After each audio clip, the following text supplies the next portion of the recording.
통일부 장관님, 네, 그 오늘이 그 6.25 전쟁 발발일이죠. 네 그렇습니다. 예, 그 6.25 전쟁으로 우리나라 이 국군의 사망자 수는 얼마나 되죠? 아세요? 잘 모릅니까? 제가 찾아보도록 하겠습니다. 예, 저 6.25 전쟁은 그 남침입니까, 북침입니까? 남침입니다. 예, 오늘 대통령도 그렇게 이야기를 했습니다. 6.25가 북한의 침략을 이겨내고 한국의 정체성을 지켜낸 전쟁이다 이렇게 이야기를 했는데 지난번에 그 스웨덴 방문을 마치고는 이런 이야기를 했습니다. 대통령이 그 남북은 어떤 나라도 침략한 적이 없다 이렇게 이야기를 했는데 오늘은 이게 남침이라고 이야기를 하고 그때는 이게 16일입니다. 그 SNS에다가 그렇게 이 남북은 어느 나라도 침략한 적이 없다 이렇게 말이 그게 같은 말입니까?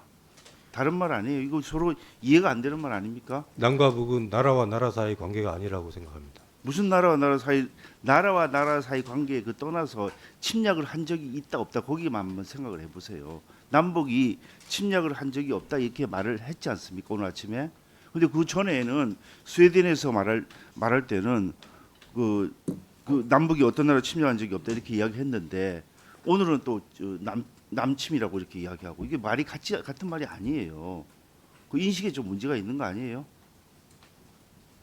자, 그다음 그 목선에 대해서 물어보겠습니다. 이게 지금 그 귀순으로 온 겁니까? 아니면 어로 작업을 하다가 우발적으로 우리나라에 오게 된 겁니까? 저희들이 합심에 참여하지 않기 때문에 정확하게 그 내용은 모르고요. 그 결과에 대해서 통보를 받습니다. 어떤 결과를 통보받았어요?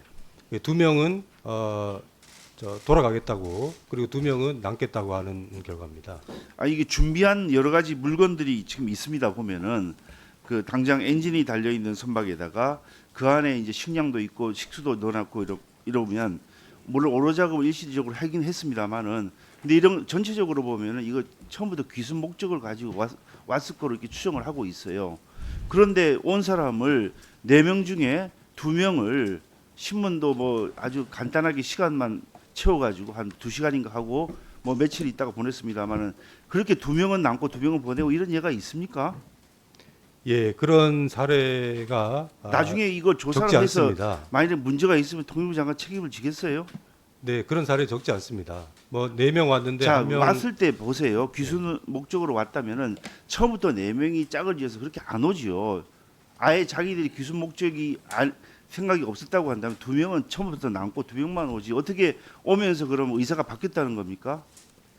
예, 통상적으로 뭐 3명이 오거나 4명이 왔을 때 돌아가겠다 하는 경우들이 1명 아니면은 2명 이런 사례들은 적지 않았습니다. 선박 포기 동의서를 쓴 사람은 누구죠? 선장의 동의입니다. 선장은 여기 남았습니까? 예, 그렇습니다. 그리고 선박 포기 동의서를 받아서 선박을 폐기했다 이렇게 처음 발표했죠. 네, 저희들이 지금은 이 선박 어디 있습니까? 아마 폐기됐습니까? 보관돼 있습니까? 뭐 지금은 원래 매뉴얼에 따르면은 선장의 동의를 받으면은 폐기의 과정을 밟기로 돼 있는데요. 아직까지는 뭐 폐기가 안 된 것으로 알고 있습니다. 그 나중에 그 조사를 할 수 있도록 그 폐기하면 안 됩니다. 그 증거물인데 그걸 보존을 해야지. 그걸 폐기한다는 말이 그 성립하는 말이 아닙니다. 그다음 대북 쌀 지원 이게 지금 양이 얼마나 되죠? 5만 톤입니다. 5만 톤이면은 우리가 계산을 해보니까 대략 한 1,300억 원 수송비까지 포함하면 그 정도 돈이 되고 이게 80kg이 쌀 한 가마니 기준으로 하면 62만 5천 가마니가 되고 요즘 시장에서 파는 건 20kg로 팔죠. 그러면 네. 그게 대략 한 250만 개에 달하는데 이게 그 우리나라 결식 아동들 33만에게 나눠주면 7포대 이상을 줄 수 있는 그런 엄청난 양입니다. 근데 이 시점이 보세요. 2017년도에도 북한에 식량 기근이 있어가지고 그때도 아마 요청을 했을 겁니다. 우리나라뿐만 아니라 해외 다른 나라에도. 근데 그때는 안 했습니다. 2017년도에 싱가포르 회담을 했습니까? 언제 했죠? 그때는 이런 걸 우리가 느끼지 못해서 안 했을 수도 있는데 지금 보세요. 하노이에서 그 트럼프하고 김정은이 만나가지고 그 노딜로 끝나지 않았습니까? 아무것도 이루어지지 못한 거 아니에요. 그럼 그러고 나서 지금 한 게 800만 달러 지원을 이미 하기로 결정을 했습니다만은 그 실질 송금은 최근 한 2, 3주 전에 이루어졌죠. 네. 자, 그다음에 또 이제 쌀 5만 톤 지원하겠다고 이렇게 한 것이 이게 오빌이락이 아니고 이게 노딜 때문에 북한을 앞으로 믿기로 해서 북한을 설득하겠다는 설득용으로 이렇게 하는 거 아니에요? 네, 인도적 지원은 인도주의 원칙에 따라서 아니 그러니까 인도적 지원을 왜 이 시점에 하느냐고. 인도적 지원이 북한이 쌀 사정이 나쁜 게 어제 오늘의 일이 아닙니다. 2017년도에는 그걸 왜 안 했어요? 네, 최근에 WFP에서 북한 식량 사정에 대한 보고서를 발표를 했고 또 WFP 차원에서 한국 정부에 요청을 했습니다. 거기에 대해서 호응한 것으로 그러니까 인도적 지원을 이거 정치적으로 정략적으로 이용하면 안 된다는 그런 뜻으로 내가 말씀드린 겁니다. 네네, 정부도 그럴 의도가 자, 없습니다. 예, 외교부 장관 묻겠습니다. 이제 이번 주 28일, 29일 오사카에서 G20 회담하죠. 맞습니다. 예, 네. 그런데 통상 개최국인 일본과는 우리 대통령이 정상회담을 해야 되는 게 순리고 정상적인 그런 거 아니겠습니까? 근데 지금 들리는 말은 한일 정상회담은 보류하고 만약에 한다면은 서서 하는 스탠딩 대화 정도를 할 수 있다.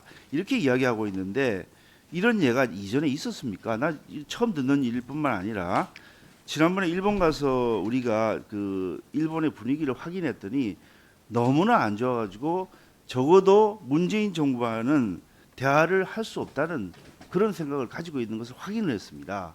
그래서 이렇게 어떻게 보면 외교 실패, 외교 참사 이렇게라고 말할 수밖에 없는데 계속 이런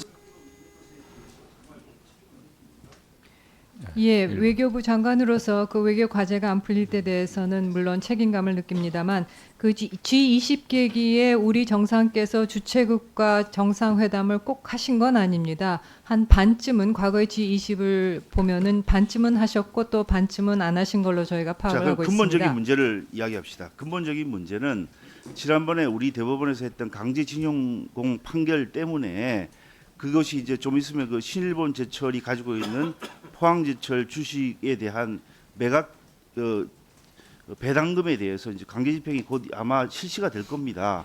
지금 현재 이제 집행 절차에 들어갔고 그에 대해서 이제 압류 및 환가 처분이라는 표현을 쓰는데 그게 아마 8월 중에 이루어질 가능성이 많은데 그렇게 되면 이게 정말 일본 입장에서는 너무나 큰 일이 발생을 하고 다시는 한국과는 이런 대화는 물론 일체 접촉을 하지 않겠다. 또 그에 대한 보복도 생각하고 있다. 이런 말이 있는데 이에 대해서 어떻게 예, 그런 어떤 보복성의 그 대응 조치가 나온다 하면은 저희도 거기에 대해서 대응할 수가 없고 상황이 더욱더 악화될 것으로 기대가 됩니다. 외교 당국으로서는 그런 상황이 발생하지 않도록 면밀히 준비를 하고 협의를 하고 있습니다. 보복 조치가 있을 경우에는 저희도 가만히 있을 수는 없을 것으로 생각이 됩니다. 예, 수고하셨습니다. 다음은 존경하는 송영길 위원님 질의하여 주시기 바랍니다.